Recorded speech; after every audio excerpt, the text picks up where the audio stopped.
Working at the dump cause he doesn't commit any crimes. Every single week he sees the same trash can arrive. Never thought to ask why there always was a man inside. But inside a trash can you never know what you can find. Starbucks Wi-Fi and decent audio equipment too.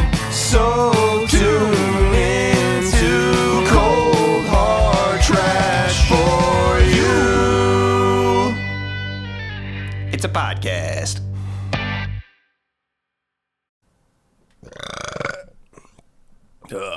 Boy,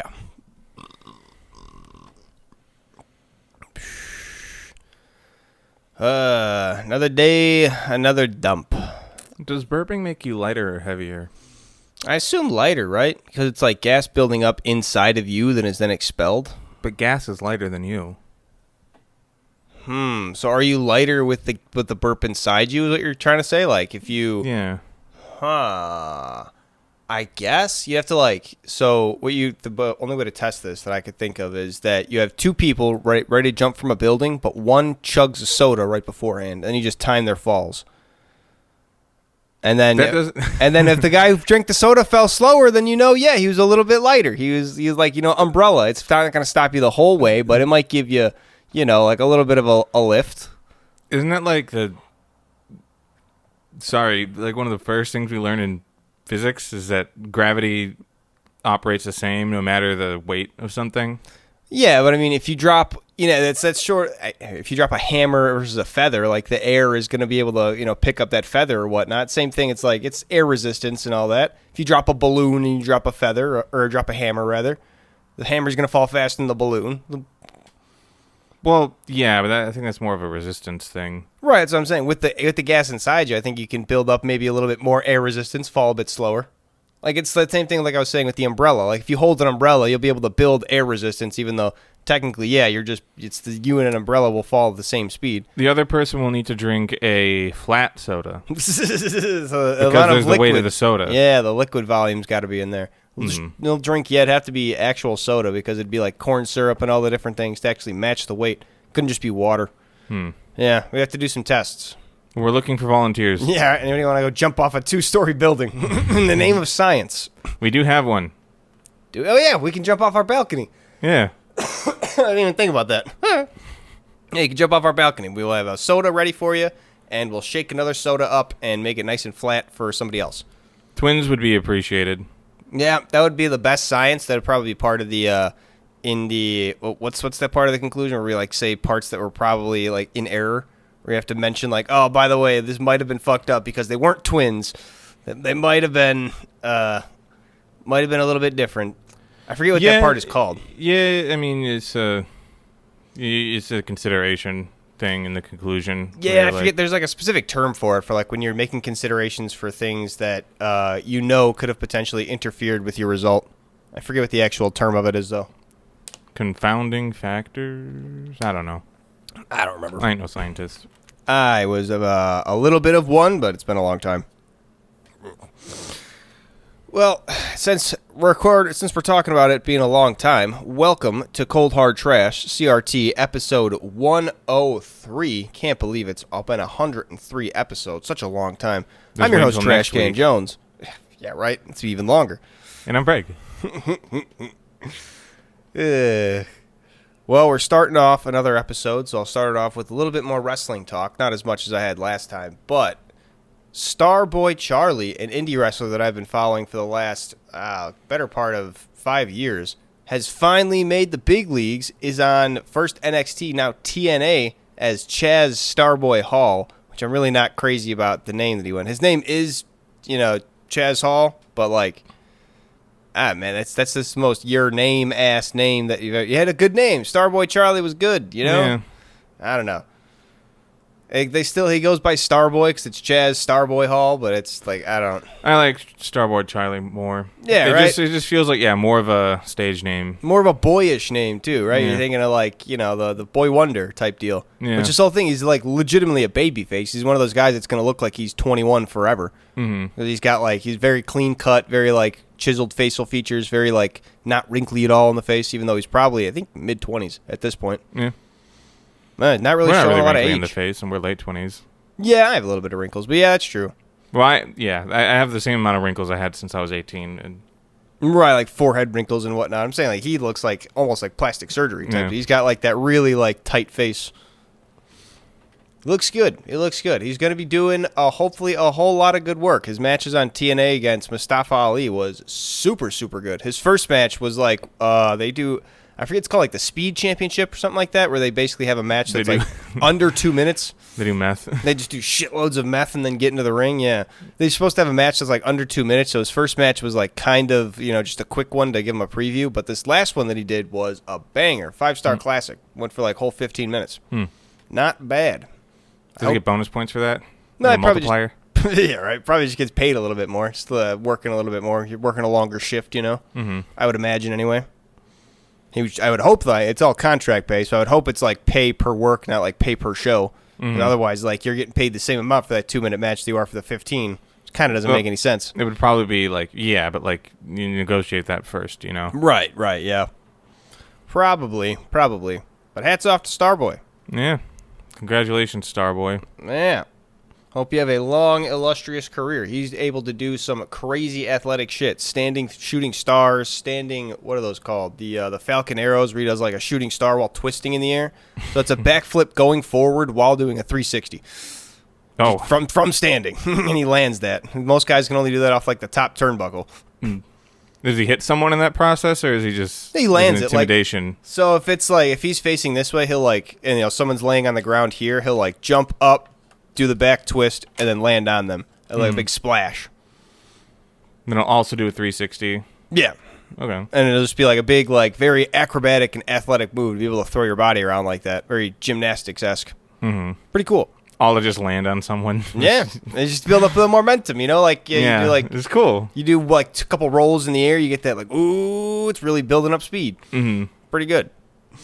It's like old school, like the most old school catch wrestling stuff. You do like those big somersaults into a clothesline and whatnot, like the buckshot lariat. People want to really shit on that. Like, it's not even a cool move. It's you do like a somersault and then jump up and clothesline somebody to like, you build up your power that way. People think it's a really dumb move, but I'm like, that's the most classic wrestling you can get. That's people coming off the trapeze artist landing in the somersault. Yeah, like cool. it's literally like the best, the coolest way.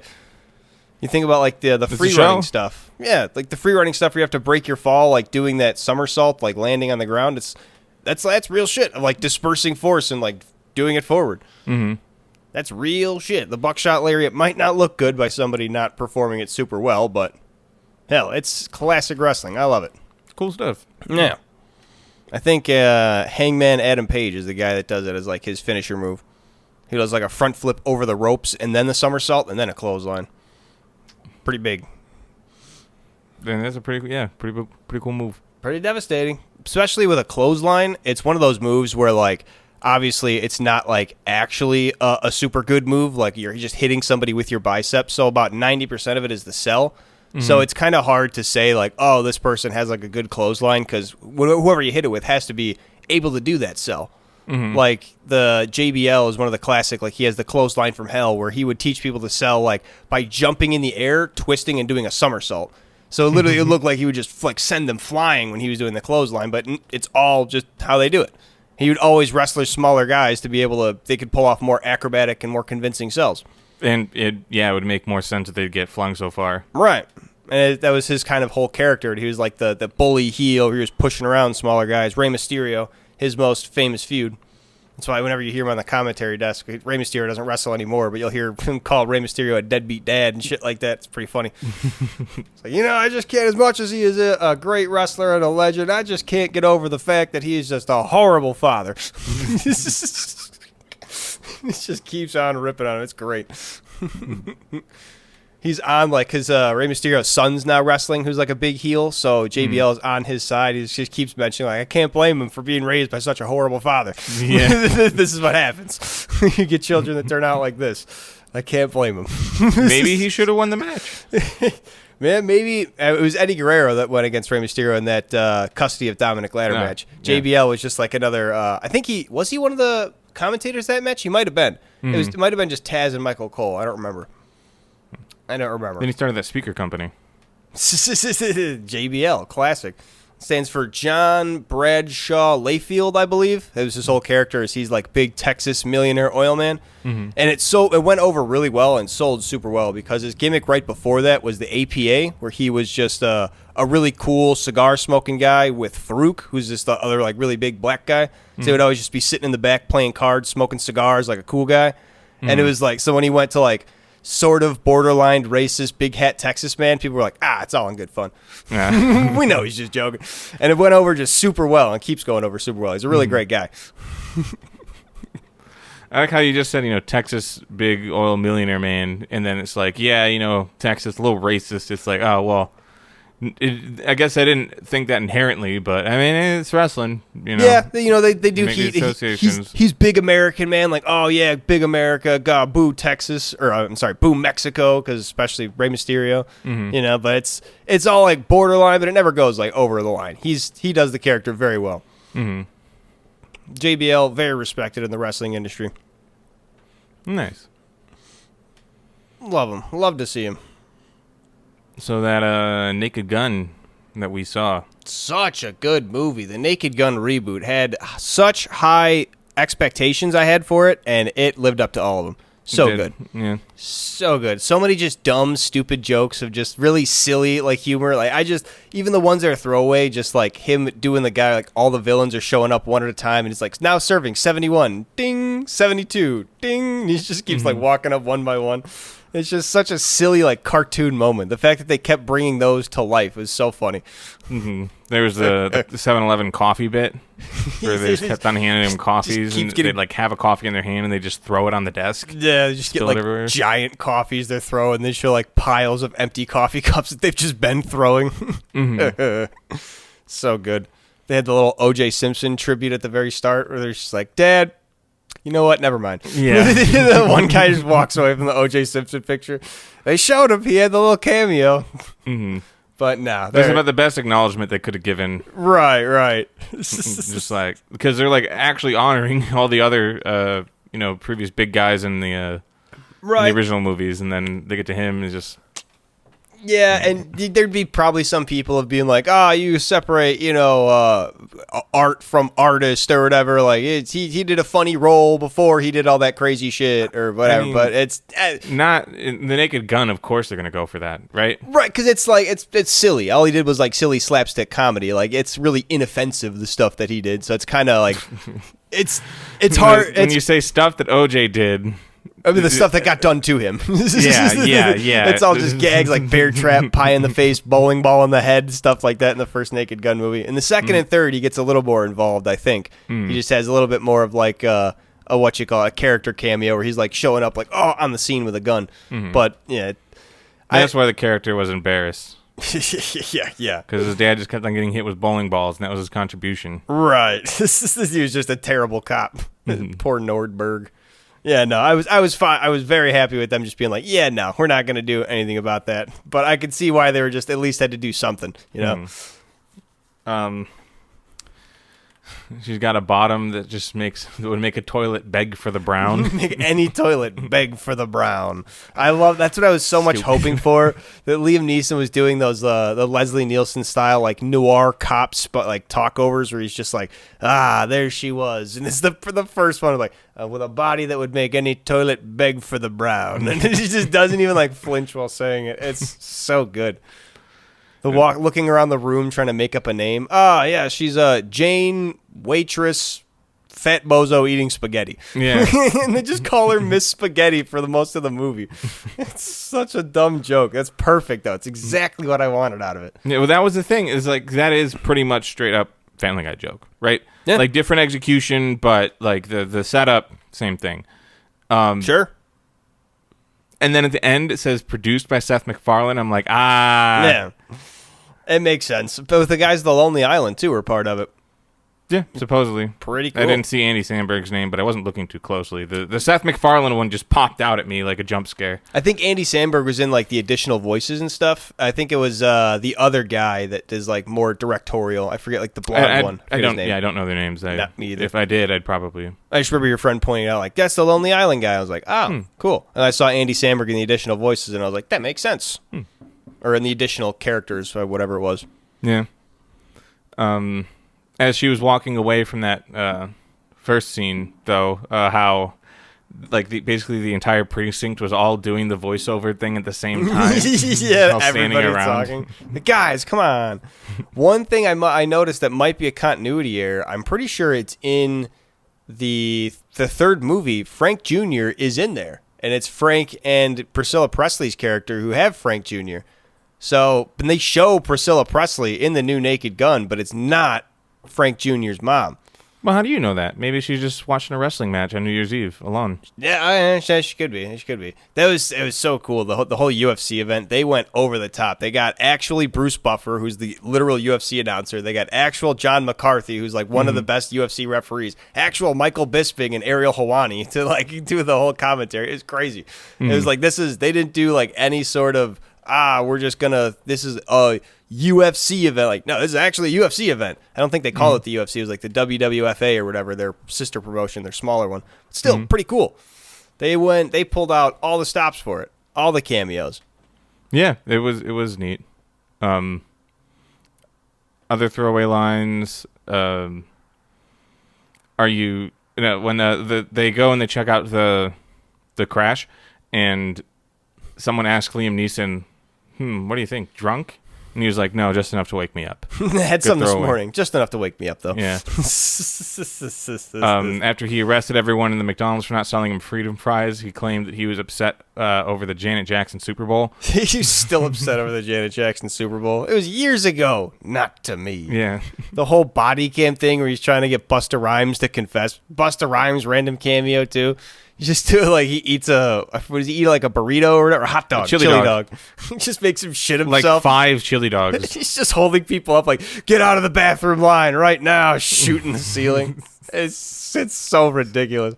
And then after all that, he's like, don't do it, you disgusting man. Don't do it again. And Busta Rhymes like, don't eat the chili dog, man. Don't do it. And he eats it again. He's just leaning against like, it happened 5 times that day. Yeah. Like all defeated. It's so ridiculous. Definitely recommend going watch The Naked Gun. Even though we just like basically explained a lot of the jokes in it, there's just nonstop rapid fire joke per minute through the roof of that movie. I mean, we didn't even talk about the villain. The villain is just like the guy with the scar that he puts on, like peels off and back on. Well, oh, yeah, that's what that joke is. He literally takes it off in the mirror and then puts it back on. And it moves around his face. I interpreted that as a microphone. No, they have fake microphones like that. And I remember when we were in theater, we would like put them through our hair, and then they would like sit right here, and they would pick up our voices. And I thought that was a microphone, like a wire. No, it's one of those fake like put on scars that make it look real, like you have one. No, that's I'm pretty sure it's like it was on the other side of his face, part of the movie, which is why it was like. Well, yeah, but if it was a microphone, then. Also, that would funny. make sense. Like the fact that it might move around and stuff like that. Yeah. Might no one acknowledge it though. Yeah. That'd be pretty funny if I get the joke. If he was the only one wearing a stage mic. Yeah. That'd be pretty funny random joke. There was a point too, which I liked, but they definitely showed that they were making this movie in the 2020s when Liam Neeson like walks out of the arena and like everyone's fighting, and he obviously can't shoot them because it's like, you know, mind control or whatever. Right. And so he does a thing where he keeps on dropping the clip out of his gun, kicking it. Oh, yeah. And then it hits people in the face, then he catches it in his gun. Like there wasn't like a lot of like CG things going on. I mean, yeah, you have the bit where he like rips people's arms off or whatever. Yeah, and beating the guy with his arms. Yeah. Which in that scene also, the ads coming up when he was trying to review the security footage. Funny. But that way that he's kicking the clips and stuff like that, and then he like slides down and he just like speed bags that guy's nuts. Yeah, classic. Well, he does it down an entire line of people, and then he gets to that one guy. That was like just a 5-minute section where it's just like a bunch of special effects going on. That was pretty much it. Yeah. I mean, like, and the thing is, it looked good. Yeah, because it was just like, you know, a little black rectangle getting kicked around. It's not like it needed to be super realistic or anything like that, like a big CG monster or anything. Like, they did follow it up with the owl thing, and the owl, like, did not look particularly good. And that's the thing. That's pretty great. That's the thing with how these things sort of played out in the movie, is because a lot of these bits that they did, like, back in... When was the Naked Gun again? The 90s? First one, I believe, was the 80s, actually. Like the first one was the 80s? Okay. Yeah. Like, they probably had better effects than what they used then, and they still made it a little bit campy. Yeah. Because that's part of the joke. A lot of this movie still had a lot of camp. That's part of the joke. But there, they, like, really upped the budget. And the thing is, I think it worked. It didn't really take me out of it or anything like that. But it was noticeable. Yeah, it was noticeable, but I feel like it came right at the point of, like, at the climax where it was just like, oh, we feel like there should be some sort of progression. And if this is the progression they're going to take, I guess it doesn't come as like a natural progression, but it is a progression, and it's a funny one. Mm-hmm. There's the fact that he now gets this like crazy James Bond-esque like moveset that even he doesn't understand. Yeah, it's like that's the whole thing. It plays the audience the same way of just like, this is completely out of place, not understand it. And Liam Neeson's like, oh, all right. Yeah, we're the same way of like, all right, just roll with it. We're gonna keep going. It plays really well. I think the fact that like it's just this weird thing for him too plays well. Yeah. Like I said, I liked it. I thought it fit. It was just I think it was a bit of a testing ground. You know, if they do decide to make another Naked Gun after this, I would like it. It'd be sweet. I think they could get a little bit more leeway of doing stuff like that. But I'm not sure if they'd want to, but I definitely think they've earned it. Yeah, I can see them doing like a octopus monster or something for the next movie, where they're like getting picked up and like, oh, save me, and they're getting like whipped around with a tentacle, and like he goes up and like tries to beat it, and it's like a big octopus puppet tentacle. It looks super fake because he's like, punching it. Mm-hmm. I could see that. It'd be pretty perfect. I like specifically an octopus monster. You're putting in a bet right now. Yeah, I'll put my money down. Octopus monster. If they do squid, I'm gonna be pissed. Yeah. I will be absolutely upset. How dare they? That means they're listening, and they're just like, we can't let them win. Yeah, so I'm going to put money down on squid. Damn it. Don't do it. Don't do it, Lonely Island guy. Don't make it a squid. Octopus. The round head. That's what you want. Let's each put in $5, and then if neither of us are right, then, I don't know, we donate $10 to charity. That'll make a big difference. Altogether. I was going to say we go to see the movie, but movie tickets are like $30 nowadays, right? You could probably find some cheaper. It depends. I haven't looked in a while, though. Yeah, I haven't been to the movies in a long time either. Haven't had a reason to. When I went and I saw Project Hail Mary. Oh, yeah, Rocky. What were you telling me about that? Yeah, it was good. I liked it. Not good. Bad. That was also like I had like a brain blast because I enjoyed it, and there was like a lot of humor in it. And I felt like, it's sort of like a quirky style of jokes. Yeah. Especially with the gravity of what's going on in the movie. You know, they're trying to save the planet from extinction and sacrificing himself to do it. Mm-hmm. Grace, that's the main character, and that's sort of the context of why he's out there. And like they know, like going on the ship means that you're sacrificing yourself. Right. But there's a scene like early on in the movie where he spots Rocky's ship and they establish some type of communication, and Rocky's ship just pulls right next to him. And then so he just like thrusts forward a bit, and then the other ship thrusts forward too. And he goes like, tss, tss, tss, tss, and then the other ship goes, tss, tss, tss, tss. So he spins his ship, because that's how you do the artificial gravity. It has like a setup where it like takes a cabin and it like pushes it out and does this, because it's like rocket ship shaped, right? Yeah. And then it takes the whole like living section of it and pushes it out and does this, and then the thrusters go this way, and it like rotates it rotates to make like an axis around it. That makes sense. So Rocky's ship yeah also starts spinning, but he didn't know why Grace was spinning his ship. He was just copying him. That's pretty funny. Yeah, because he doesn't need that. He could just crawl on the walls and everything. Yeah. It's pretty funny. Maybe he does. I don't know that much, but yeah, it's just he's just copying him. But I made it all the way to the end of it, and then I see it. Chris Miller and Phil Lord are the directors. Yeah. And they are the duo behind, I'm pretty sure they directed, or at least greatly contributed to the Spider-Verse series. Oh.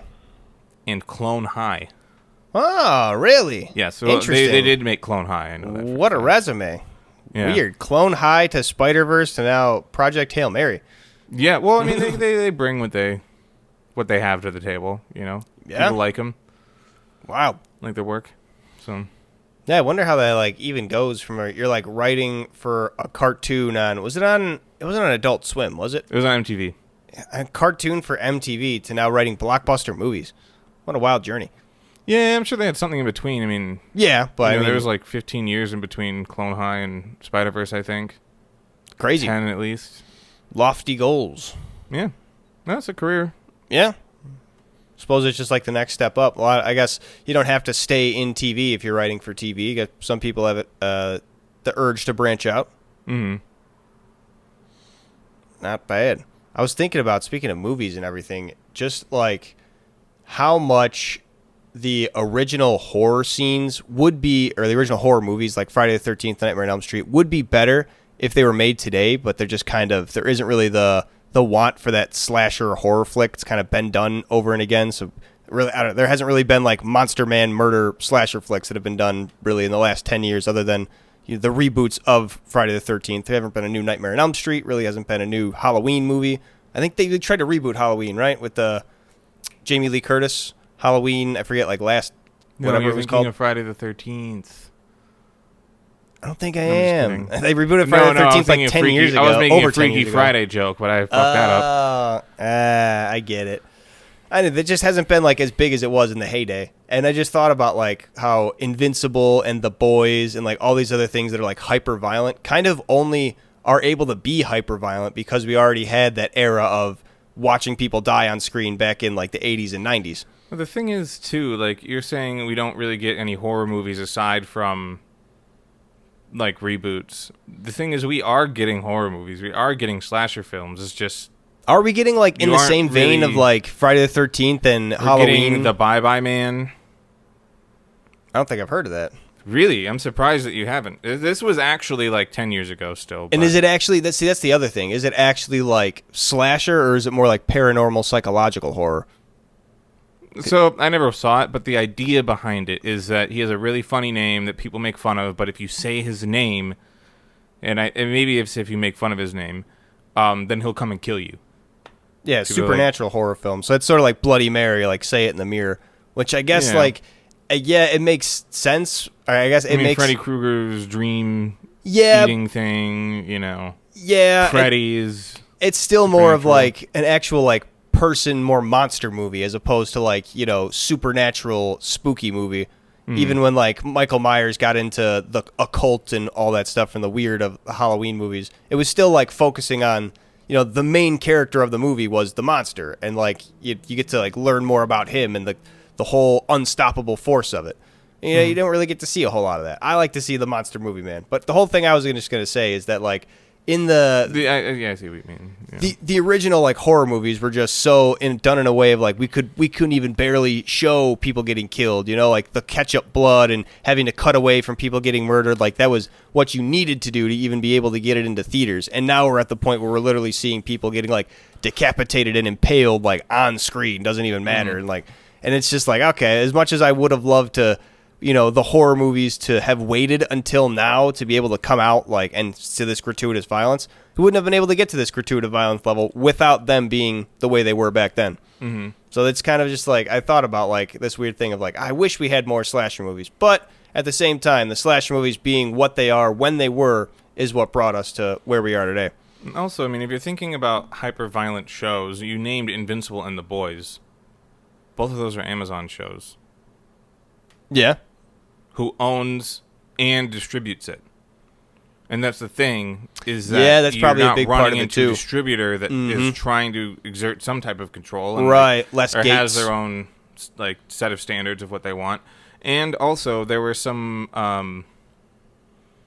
there were a lot of like TV rules and like movie rules that I think it was some type of Christian organization that basically put it together, and it's like, hey, you better follow these, and they got like theater, like distributors or like financial institutions or someone on board with them, so Yeah. that they would That makes sense. Limit it at the distribution level. I remember that being a big thing in TV. There's a lot of, I heard the Aqua Teen Hunger Force especially had a whole season of like blood got turned into rainbows and whatnot, so they could try and like censor themselves. Yeah. It became a big thing.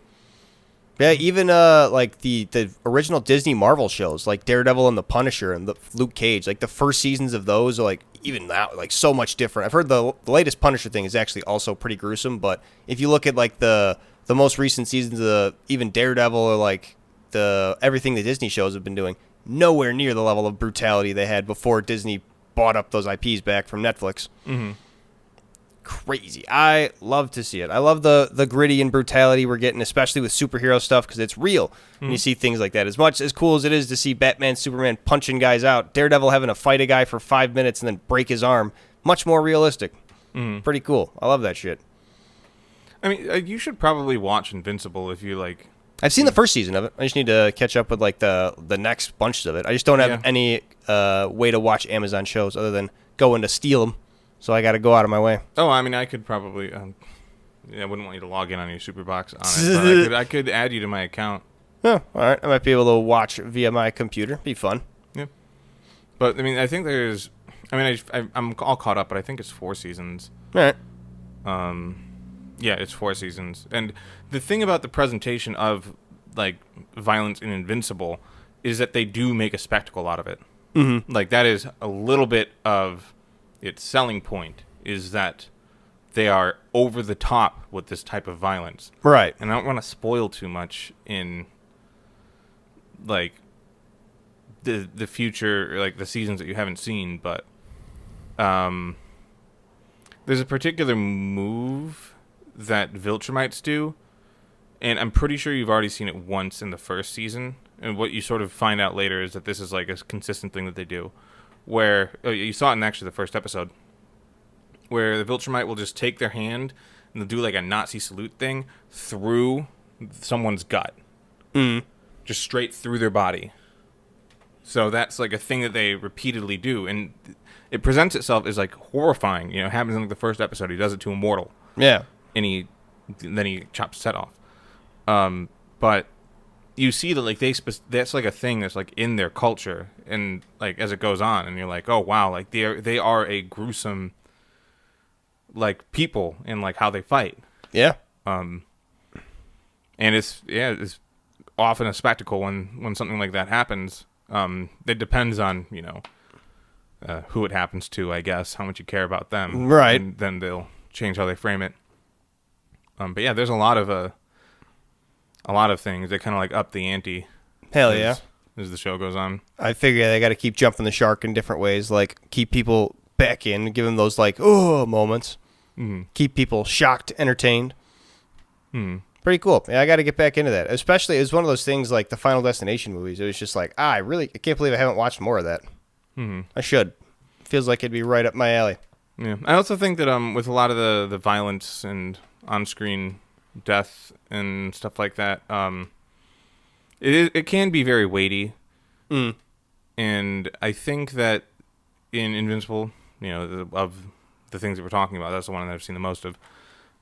It definitely they do use it for, you know, weight, and sometimes that weight is actually lighter in a way, like when there's just so much death going on, like each individual one is kind of less impactful, right? Because it's happening so frequently. But you get desensitized to it. The as a whole, it's like, you know, much worse, right? Like the whole, like, you know, massacre of what's going on is worse, but each individual one, like, it gets sort of overwritten by the next one, like right away. It's not 5 minutes spent on a single death, it's 2 seconds, right? Yeah, however long you may have been with that character, however much you might have cared about them, they just die in the same way. Yeah. So yeah, then the question for me then sort of becomes is like, if every show is just sort of allowed to do this now, what's like, does it lose the weight?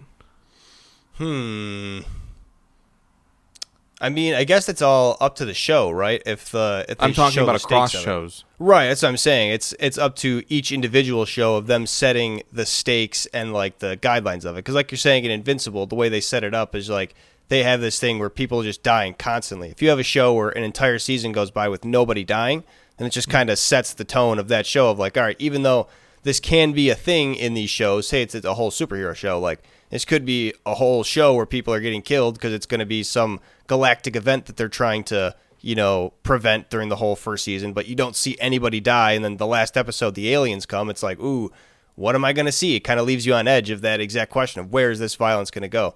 Because now that you've taken it to that far, now it just leaves like a question mark of, are they going to go that far? People are going to get like murdered and killed? Are they going to do a thing where it's just focusing more on the story and the character development? Are they going to show a lot of the killing? Are they going to just mention that it happened? Show a building get destroyed that people were in, and it's like everybody in that building died. Oh, different things like that. I feel like it's just going to be different shows are going to handle it different ways. It set a new limit and a new like, what would you call that? Like a bar for how far it can go, but I don't think it's definitely not like every show's going to need to go there now. Yeah, but like, of shows that do go there, right? Mm-hmm. Invincible, Season 1, Episode 1, spoiler alert, Omni-Man kills the Guardians of the Globe in this big fight, and, he, like, blows at people's heads and, like, smashes heads in, right? Breaks necks, chops heads off. Right, very gruesome. Rips out hearts twice. And then it got people talking about it. Right, because you got him that, especially the first episode, you got to give him the shock factor. Yeah. Okay, let's say another show comes out and they're working with a similar level of violence. Are people going to care as much? Sure. I mean, just because it's I feel like no. I feel like just because it's not as violent as Invincible, I feel like that's not the only thing. I'm saying exactly as violent. Oh, well then, I think people would care less. I feel like it's, again, not going to matter too much about it's particularly the violence to violence, because people compare it, sure, but it's like almost like, I've heard it's like the CEO of Rockstar talking about AI and how they use it for like different generative things, and he's like, listen, you could take AI, make a clone of GTA, and whatever, that's fine. You can have a clone of GTA, but it's just going to be a clone of GTA. It's not going to be like GTA, and as many times as you play it, you're just going to want to play GTA. And it's like, you can make a clone of Invincible, and maybe it will, it be a little bit of different or better in a different way. Maybe some people will like the characters, the story, the setting, the way the art style is a little bit different than Invincible. Maybe the violence isn't the only thing they'll compare. They probably will if it's a superhero show that's super violent, but, it's just the same way of like, are they going to be able to do like the Batman show, the animated show, had like super serious writing that was like very good and very heart heavy stuff? Just because it did that, does that mean the other Batman Beyond show is going to be shittier because it doesn't have super heartfelt writing? There's going to be other things in the space that are going to compete with it, obviously, and might even do things they're very similar. Doesn't mean that they're going to be inherently worse and cared about less. This is just something that staked its claim and been something that's out there, but even if people try to imitate it, bye, sweetie. Mrs. Trash heading out. Even if people try to imitate it, I'm sure, especially in the immediate after years, they're going to talk about like, oh, this is just like Invincible, or Invincible did this better. But as years pass, that'll fade. Yeah, I guess what I'm really getting at is that it formed a niche, right? Like it hit a niche. No one was really doing that at the time. It got people talking about it, and if we get a bunch of other things that are trying to follow in that same vein right away, the weight of these types of moments is going to be lessened, and to be a bit more of a unique work, we're going to get another phase of more reserved media that doesn't get into this level of violence. And yeah, I mean, it's still going to be around, but like the next popular type of superhero show probably won't try to hit the same notes in the same way. Right. Which then 10 years down the line, 15 years down the line would swing back. So this goes back and forth. Right. It's going to have like different, just the way like the social culture shifts, the way people want different things. Mm-hmm. And yeah, I don't know if necessarily like it's going to be the way hyper-violent shows are now just going to be no longer, the popular and more restricted shows, or however you put it, are going to be like the most popular things. I bet people are still going to make violent shows. They're still going to have their niche. They're probably still going to be, good enough every once in a while to become the popular thing. It's just that it's been, I guess, a long time since something uber violent and uber violent has been super popular. So people are just kind of more willing to let it go into the zeitgeist or something like that, with The Boys and Invincible and all that. Yeah. Here's another way of putting it. Imagine that every single movie after Saving Private Ryan came out had the knife fight scene recreated in it. I mean, yeah, but like, why would terrifying knife fight? Yeah, but why would they try to recreate that? Like, that's the other thing I'm trying to point out. I'm trying to get, or really the handle on, is you're saying that like people are going to try and like imitate Invincible or try to like follow in its footsteps. But are they? They're gonna have it in their mind because it's a talking property. About with these slasher movies and stuff, like if they could come out today, they could be all extra violent and stuff like that. Sure, yeah, they'd be able to show like the level of violence that potentially that like is able to be shown today. Yeah, but at the same time, we probably wouldn't have the violence that is shown today if those slasher movies didn't come out back then. Yeah, but let's say they're rebooting them today. That'd be pretty cool. But what's setting them apart from each other if they all went with that extra level of violence not just the creative is kills available to us now, as opposed to maybe still having the conservative, not showing certain things on screen. That's up to the directors. That's always the thing. You got to have the creative kills. Yeah, it might be like, all right, how are we gonna? Everything's killing now. Everybody's so used to the violence. How do we step this up a game? That's the thing of it. You got to get creative. Exactly. You got to try and figure out different ways. Back you were hanging people in like the back of their skull with a coat hanger in the 80s. So now you got to try and figure out how you're going to make people shiver in their seats. Mm-hmm. My favorite thing from when they rebooted it, I think it was in 2011 or 2012 in Friday the 13th, was a guy was sleeping on his stomach and Jason showed up and just bent the bed. Got him. It's like, it just makes you like, ooh, for a second. I love it. Get creative with it, though. If you're gonna be in this market that you think is oversaturated, that you think is gonna your IP is gonna be cared about less because of things before it. I guess that's just that's your problem, man. Yeah, I don't know. I just find like a lot of things, like once you get one thing that hits big, you kind of get a slew of copycats coming out. You got like your Mr. Burcham, which is like this conservative show by The Wire, that sort of Family Guy-esque. I saw an ad for something called Mating Season, which is they're all deer this time. Just a lot of these shows that kind of are just running in the same vein, or like as an influence from BoJack or something like that.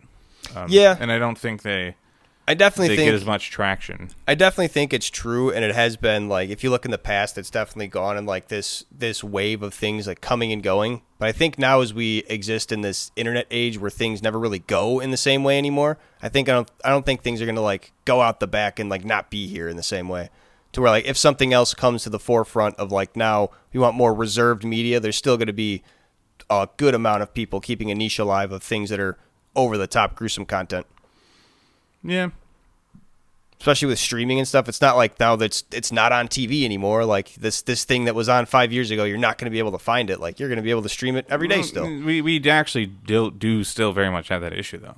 For some things, it's kind of it was weird. I was listening to the thing. Sorry to interrupt you, but there were people going over like some guy found out he had his old like bookmark link from like 10 years before, and all of the bookmarks were just dead links.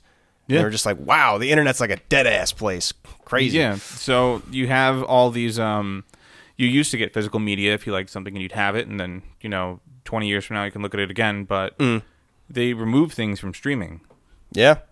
And if it's not getting viewed enough, or for whatever reason, they will remove things from streaming. You will lose your access to it, even though you're paying money for the service. There's always access to things, though. If you're a 7 Seas sailor, pretty easy to find stuff.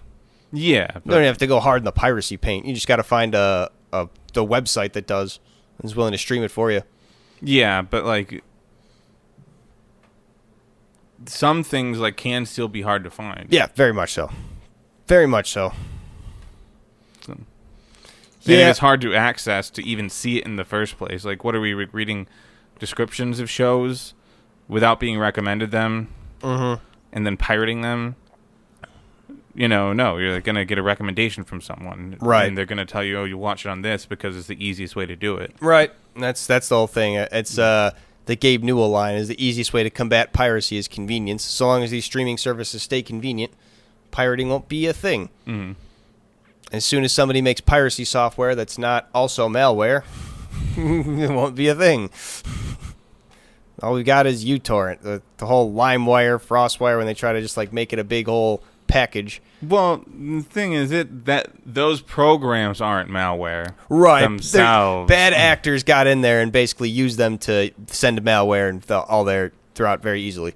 Yeah, I mean, you just got to be careful what you're torrenting. Like, you look it up and you got to find a safe torrent just by looking at the names, looking at the file type that you're going to be downloading, all that stuff. I downloaded Sum41album.exe as a kid, and my computer didn't destroy itself, but I definitely did something wrong there. Yeah. Good old LimeWire. Sum41.exe. Yeah. That's pretty good. Yeah, I needed it for my RuneScape music video because I lost the original file Hell of the yeah. song. You didn't have the CD anymore? Can just pop it in the old PC? No, I got the original one from pirating it. That's why I needed to find it again. It was a live recording of Still Waiting by Sum41 for my RuneScape music video. Hell yeah. And I needed it to be that one because it says like go or something right after the intro before it really kicks in. A live beat, yeah. And I used that. I had my little guy say it, and it popped up above his head, and he went like this, and go. And there was an effect where all like it was basically like it was backlit, and all the points was like shooting out light. It was badass, and I never finished it. Damn.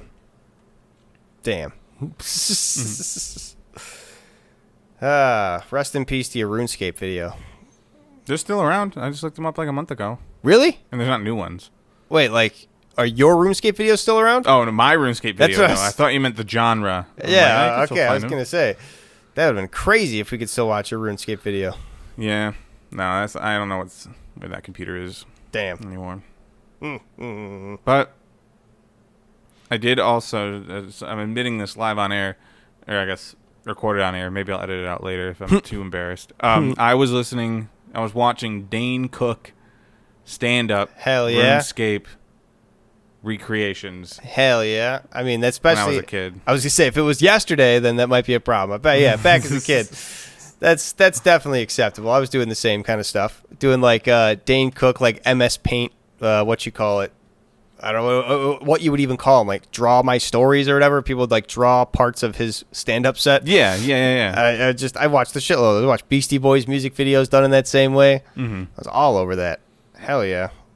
Dude, speaking of Dane Cook, what a transition. I was watching the movie Employee of the Month the other day because that's actually a really funny movie. Dax Shepard carries that movie so hard. Dane Cook also isn't terrible in it, so it's very easy to watch. Pretty funny. But there's a scene in it, I don't know if you've ever seen it, where the whole thing is he's trying to get, like, Employee of the Month and trying to get one over on Dax Shepard, who's, like, the super, good employee who's, like, he's won Employee of the Month or Employee of the Day, whatever the fuck it is in their thing, like 29 times in a row. And so Dane Cook's like, all right, I'm going to get Employee of the Month because I want to impress this new hot Jessica Simpson that showed up. So their whole thing is one of Dane Cook's friends spills a thing of peaches, and then he's going to have a mop, like, ready to go so he can go be the one to clean it up first and, like, clear his throat in front of the boss so he, like, sees that he does it. But then as he's going to do that, he sees Dax Shepard also had a mop ready, and they're like, oh, shit, and they're both, like, racing across the store, like, just hitting each other in the face with mops, like, at full sprint. And it got me an idea of what that would be a really great, like, event/sport of, like, a 100-meter mop fight, where you have to run 100 meters, and it's a 100-meter race, and you also just have mops that you can, like, whack each other with. I have to go, shots got to stay above the belt, because you can just tangle up the legs, and then the game's over. I was going to say, like, that would be my game's over strategy. Right after you do that. It's just got to be jabs and whacks. You got to, like, whop them in the face. You maybe get a little wet beforehand, just slap them, get a nice wrap around. So you're bringing the bucket with you, too? No, a bucket's got to stay there, but that's, like, at the starting line. Maybe you can, like, and then you run as you take it out. I feel like that'd be pretty fun. It'd be hard to do because, like, the more you fight with the mop, the less you're focusing on running. But the more you hit them with the mop, the less they can focus on running. But But if you're a good enough runner with a mop, then you might not even need it. But if you're a good enough fighter with the mop, you might not even need to run. See, it's such... There's so many. Fine. Yeah, I feel like you probably have to wear like a mouth guard, maybe like if you ever seen girls lacrosse, they wear like these cage goggles, maybe some of those too. But yeah, no, I mean it's a mop. You know, you're probably gonna get a plastic one just to be sure you're not like getting metal shards to the face. It's summer. Yeah, Summer Olympic Games, bing bang boom. It's summer. You're not that far from a high school, are you? I mean, no. You want me to go steal 2 mops? I could just probably buy some. No, ask them if we can use the track. It's only 100 meters. You don't need a whole track. They have markers for that. Yeah, but like... So you want to do an Olympic thing? We don't need a track? All right, yeah, okay. We can just go to the high school. Start it. We just go to the high school with 2 mops. Like, we need you to use your track. We have an idea. We can change the world of sporting. If roof ball can be a thing, then we can make, what should we call it, mop run? Mop fight? Yeah. It'd be pretty sweet. It's just great scene of them just like running down the aisles, like just you're getting mopped in the face as he's sprinting. Love it. I would love to see people doing that. Like, I'd love to get all those, like when they do the still shots of like people who are diving and all that, when they're like in the middle of it, like, and their face all fucked up. I would love to see still shots of people like at full sprint getting a mop to the face. Yeah, that was the peak of comedy in the 2000s. Is getting those slow-mo shots. Yeah. Just their cheeks all like... Crazy to think, like, that's just how fast they're falling. It's almost like skydiving. Yeah, we would need to buy our own mop heads, though. In my opinion. We should get fresh mop heads. Yeah, absolutely, fresh mop heads. Dude, talking about diving, those videos freak me out, not because of the height of them and like or it's going to get called like thalassophobia, like the fear of being underwater. I don't care about either of those things. Just the fact that like they're in those Olympic diving things like 1,000 meters up and there's like 2 other people around. It's like, dude, where are like the paramedics, like lifeguards and stuff? What if anything happens to you? Like, and you're 1,000 meters up. Like if you slip and like conk yourself, like it's going to be 20 seconds before people even realize you're going to hit the ground. And then at that point, it's like 2 other people that are also diving. Like they got to go get their phones and stuff. Like it's going to be diving. What do you like those videos of like people who are showing off like what it's like to dive in like the Olympic training diving thing, and they climb up to like the 1,000-foot platform or whatever it is. It might not be actually 1,000, but it's probably like a 250-foot or something like that. See, and it's normally like a big empty like place. Like they'll show it around. There's like a couple people that they're there with. I'm like, shouldn't there be like, you know, maybe like the officials who are like, you know, run the place, or like a paramedic or something on standby? I feel like this is dangerous shit to just go out and do. Like if you're going out like mountain climbing, jumping off a dam, like you're doing reckless, dumb shit, fine, yeah, who's going to be able to supervise you there? But I feel like you're in an indoors controlled environment. You should have some supervision. At least one other person's there, right? Yeah, but just don't like aim for just aim for the water. Yeah, that's really it. I just one other person's there with you, and they're like, all right, you're going to dive, and then I'll make sure you come up, and then I'll go up next. And you hit the water, and they're like, all right, cool. And they start going up a little bit, and they check like, oh. And now it's like a real problem because now you just got one person there. You know, I feel like that's the scariest part to me. Forget the heights, forget the being underwater. I need to have like a crowd of people and like a paramedic team on standby just in case the catastrophic failure that is quite likely to happen happens. It's not that likely, is it? It's not likely if you do everything right. That's the thing. Like one little screw up, trained person. You slip a little bit. Maybe you like sneeze in the middle of your dive or something. You never know what the fuck could happen. Yeah, I feel like they take a lot of like they're very careful people about this because if you aren't, yes, of course, but still accidents can always happen. Yeah. Helicopter pilots are very careful people. Plane pilots are very careful people. Accidents can still happen. Well, helicopters are much more dangerous, finicky devices than a diving board. Absolutely, and helicopter pilots are often more reckless people because apparently there's like not a lot of the same like FAA regulations for helicopter flight as there is for plane flight. So you can just like do that shit a lot more free willy than you can with planes. Yeah, because apparently I feel like you like keep it to a low enough level or some shit like that. I've listened to some guy like does his own like small little hopper helicopter stuff. And yeah, I don't know if it's just where he's at because he's like farm country style, but like you probably can't do it over cities and shit usually like GTA. But yeah, you can just kind of use a helicopter wherever, and you don't even. I assume you need a license, but for those small enough things, I've seen with the people that build those little prop planes. I'm pretty sure they don't have licenses.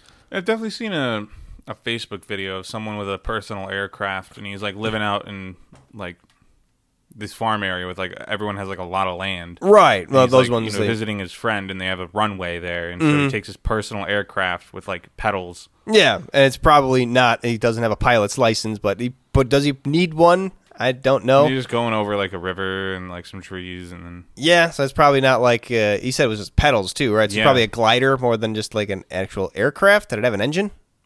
Or was it just pedal powered? Maybe it was an engine, but like a small engine. Yeah, maybe it's just like a little 2-stroke just to get it like up off the ground, then get it into the air and glide. Yeah. Yeah, pretty interesting. I don't think I would ever trust one of those. 'Cause as soon as I got over like 50 feet off the ground, I'd be like, all right, I'm going to die now. This is death. I think it'd be really cool. I just don't have anywhere to do it. Like, you have to be quite far from like Chicago and like any surrounding suburb to find enough space to do that. Nah, you got to Manuka, like a 20-minute drive from here. You got to just like the farmlands. I guess, yeah. There's like just a whole bunch of open flat. Not even that too far. If you go on like I-80, you'll see like tons of farmland that's just open nothing. Yeah, I guess, I don't know. I part of me feels like I need to actually be in like Minnesota or something. Need to be out in the boonies. Yeah, like I need to be in like far from civilization. Yeah, that's fair. You can, like I said, you can get pretty far, not even too far out of Chicago and find like no civilization. Like especially I work out in Joliet, and it's literally just like parts of it where like 2 blocks away from my work is just like, oh, there's no street lights and people live here, and there's like a factory out 2 blocks that way. I'm like, this is booties, and there's like a farm 2 blocks that way. This seems like backcountry. But Joliet's like a really nice part of Illinois. It's actually one of the richer parts. It's crazy to think. Yeah, I'm talking I need to be like 100 miles from the nearest hospital. Yeah. You need to make it so much worse for yourself. That makes sense. Yeah, I need to make sure I don't fuck up. The most like personal aircraft thing I'll do, I really kind of want to do, is a hot air balloon. The only thing that would suck about it is that you have to go up there with just a person that you don't know. And it's just like, there's not even like a pilot's cabin or whatever. They're just like looking at you the whole time. And you can't even ask them to like face the corner or anything, because that's just rude. You know, like I feel like they should make a hot air balloon where like the cylinder is just like a closed door, and that's where the pilot sits, and you could just be away from them. Because then I'd go on a hot air balloon. I feel like I'd want to go on like a nice romantic aloft drift, but you know, not with some creepy dude behind me. Or if it's a woman, maybe some annoying woman, maybe. I don't know. I don't want to. Women can be creepy. I guess they can also be creepy too. Those can be pretty dangerous too. Yeah, but I feel like the danger in those is like slow motion, right? Like you're crashing. It's like, oh no. Well, I guess that'll be like 10 minutes from now. We'll hit some trees. And then I will die. Yeah, but it's a slow descent. That's scarier. I don't know. I don't think you'd like die too, especially how fast a hot air balloon going. You know, there's that Mythbusters thing of jumping right before the elevator falls. Like elevators, you ain't jumping, but hot air balloon, I feel like you might be able to jump out of that. I feel like you might be able to redirect yourself. People die in hot air balloons. I'm sure. People die in puddles. True. People die on stairs. Like, that's shit happens. Yeah, but the fear about like planes and aircraft and stuff like that is the lack of control you have in that situation. Yeah. Yeah. That's kind of where people's like phobias come from, is that they can't do anything about it once they're in that situation. Heights too, you know, like I learned prevents you from going down safely. You have nothing you can do. Right. I learned a thing where one of the apparently like a influencer guy was going to try and parachute off a hot air balloon thing, and the pilot of it stopped him, and he's like, if you do that, we will all die. So, this is like very like the gas pressure is very particularly calculated for the amount of weight we have on here, as like, and if it just changes like that, then it just plummet. Oh, wow. And then so they're just like, the guy was trying to be like, whatever about it. He's like, you don't understand the physics of this. We're going to die if we just drop 200 pounds right now. Mm-hmm. It's like, I didn't know that. Weird. Hot air balloons are real weird. Yeah. I mean, it's a balancing thing. Exact amount of lift for what you got. Right. And I guess you can only fill it up so fast. So you just be like, and probably end up burning the balloon if you overfill the fire. Well, if you lose 200 pounds, you're going to shoot up. Oh, yeah, I guess you would. So you probably, would you fall? I'm trying to think. I think it's the process of trying to stabilize after that, which is probably going to kill him. But you would shoot up. Yeah, I guess you would, because it'd be a lot more air. You'd have to, yeah, you're right. So it'd be like a shoot upwards. So our plan We go on the romantic hot air balloon together with our parachutes. We tell her beforehand, like, hey, we're going to do this, so get your calculator out. Get your calculator out. I drink a flat Coca-Cola. You drink a bubbly Coca-Cola. We do it. We hope she listened about the calculator. And we record our results. Bang, bang, boom. We got to bring a third person, too. This is where it really comes on. He tries to jump first, then she stops him. Bam, we're out the back. Boom. Do the old lob and drill from like dodgeball when Ned's declassified. Fake with one. Boom. Hit him with the other. Mm-hmm. Bang, bang, boom.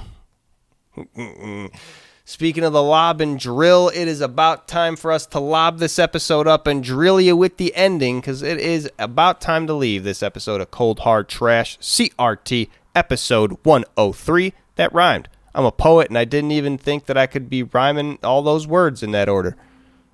Crazy. Facts. Yeah, if you like what you listen to, be sure to rate us a 5-star, because we deserve it. We know we do. I'm tired of just being like, you know what, do what you want to do. We deserve 5 stars. You're going to rate us 5 stars because we deserve it, and you're going to do it to us. So do it, and then once you do that, get back to us and let us know how many 5-stars reviews you were able to get out there after you told other people to rate us 5 stars, because you're doing that too. All right? All right. Yeah, do that. Do it. We'll pay you. I won't. See you.